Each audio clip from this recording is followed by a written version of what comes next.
So hey guys, what's going on? I'm Cell Processing. I'm here to chew bubblegum and talk about pinball. So yesterday we got two things in pinball. One was a Scooby-Doo like deluxe topper that you can buy separately from the one you get with the CE, which I think the one from the CE also had like some mechanical parts to it or something like that. But I do have to admit that this thing is pretty cool looking. And it does give the people that just have the mystery machine, which if I was going to get in complete honesty here, if I was going to get a Scooby-Doo, I would get the CE just because of the fact that I think the art package is so much better on the CE. No flack against the mystery van, but I'm just not into that flowers. But I do give it credit for kicking off the whole van life thing like very early on. So there is that. Although their version of van life, did any of them have an apartment between episodes, or did they just all live in a van? And what was going on in the van? I can't! I'm not an orgy guy! The topper's really cool. It has a molded bookcase with some flat plastics, like of a ghost and a couple other things. This is actually kind of cool because if I looked at the ghost and I was like, that kind of looks like the spooky ghost in a weird way. But it opens up and there's sort of like a flat panel back there, and I don't know if that's like a video screen itself or if they're doing something like Mandalorian where that's like projected on there, similar like a hologram or something like that. But it has a very cool effect when you solve mysteries and capture different people, and it's showing clips and stuff like that. It does have like jail bars that go across, and I couldn't tell if that's a mechanical piece or if that's actually like just part of the image or something. But to me, it looked like almost like a piece of plastic or something being slid over the screen. There's also an exclusive video mode to this topper, so that's cool. You always want to see exclusive stuff to the toppers. And they're pricing it just ever so slightly under what the typical Stern topper of $1,000 is. They priced it at $369. I saw what you did there, Bug. 69, dudes! Speaking of getting chum all over inside your mystery van, we move on to Jaws. And Jaws, I always have this feeling of dread with Sterns. I'm like, okay, the premium and the LE looks cool, but I dread like the next day when they show the Pro, because there's like, okay, it's a Pro again. But there is some cool new things here. So one of the things that surprised me was on the LE. First of all, just the art package looks good. I'm a sucker for foil art. If you really want to get my rocks off, show me foil art or show me a steelbook. I don't know why, those are my things. There was a leak of the LE machine online, and I did not want to look at the LE machine in some kind of like weird blurry mess. I wanted to see it more detail, and I really like the color of the armor on this and the trim and everything. I think it matches the aesthetic very well. I would like to get a closer look at the back glass on the LE. I didn't really see any mirroring there, but there's got to, like they've typically always had mirroring on the back glasses, right? So as far as I could tell from the powder coat, I didn't see any kind of like flake or sparkle on it, so it just seems like it's a very flat kind of powder coat on it. What I will give them credit is adding some things to the LE now. So on top of like the little reflective glass and the shaker motor and all that stuff that you get in there, now you're getting a custom shooter rod, which is one of the yellow barrels, which is pretty cool.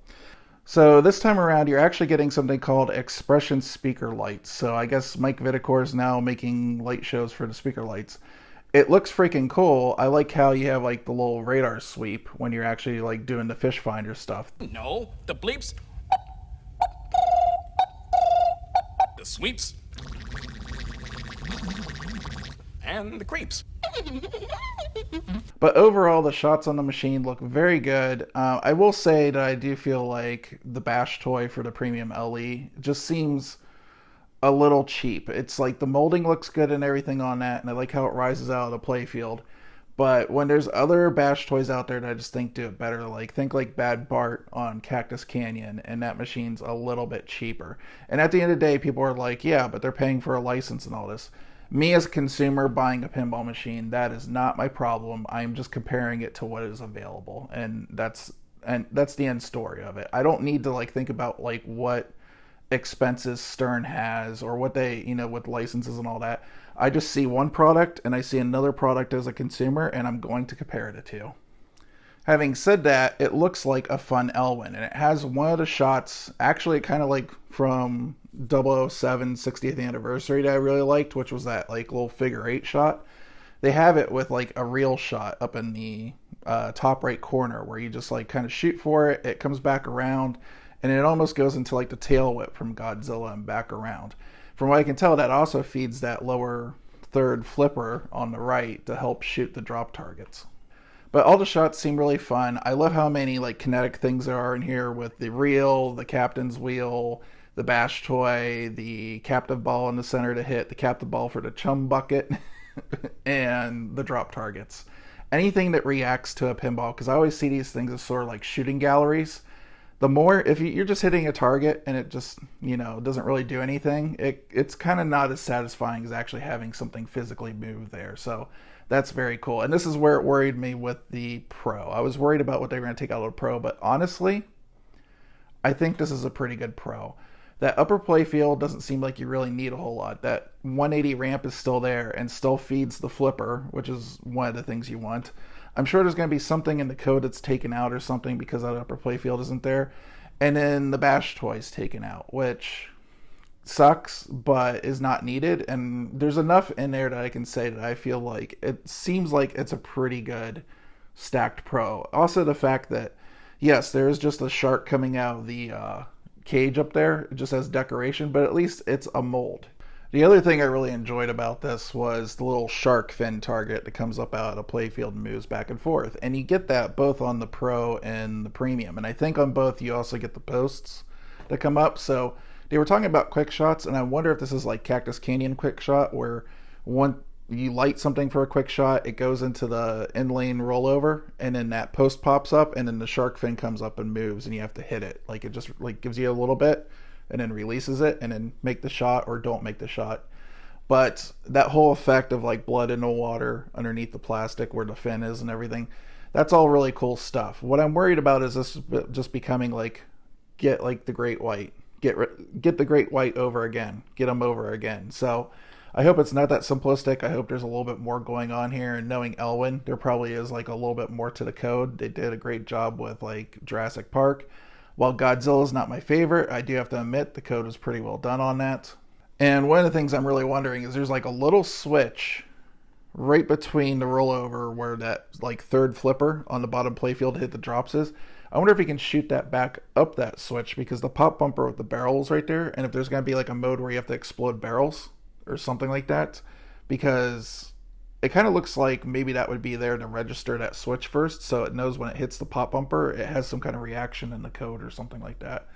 That's stuff I want to see and get kind of fleshed out a little bit more. So when it comes to these machines, right now, I can tell you, I think the shots look really cool. I like the idea of like upgrading like your different items and stuff as the bounty hunter. I really actually like that part of Mandalorian a whole lot. I didn't feel like it was used very much or came up as often as it should. Okay, so my camera seems to be having a dumb problem, so I'm just going to go ahead and finish this up. So far, I like the theme. I like the shots. Need to see a actual live stream and rules rundown of the game, and I think a lot of people need that before they can make a decision if they're going to buy. This isn't like during the pandemic where you could just buy a game and take very low risk, because you're at most you're going to lose like a couple $100. You're probably going to actually make more money than you paid for the machine. So people were just buying them willy-nilly and trying new things. But this time around, it's even though it's an Elwyn, it'll probably have like a good initial sales of fans, and people just have like all the money anyways. But I think for everybody else, we're going to sit and wait and see if it's something we really want. Probably go play it on location. So I think the sales for this is going to be a little bit more of a slow burn than probably what Stern was used to during the pandemic. And I hope they realize that and factored that in. But I also wonder if like the shooter rod will be available. The expression light kit will be available on all models. I'd love that if the speaker lights, and it's like a speaker upgrade kit too. That I would love to have that. So for me right now, I wasn't really expecting to like it. The art's like good to okay for me. I don't mind it. And yeah, I really want to play this game. It looks really good, even just on the Pro model. So far, I'm pretty impressed, Stern. Keep up the good work. And yeah, see you guys in the next video. I will have a video out in the next few days about the future of the channel. There's an overall 2-year plan. And there's some open goals as long as the channel's going, and then some, that are on a time frame. So anyways, hope to see you guys in the near future, and stay tuned for more content and possibly a podcast pretty soon. So see you guys later.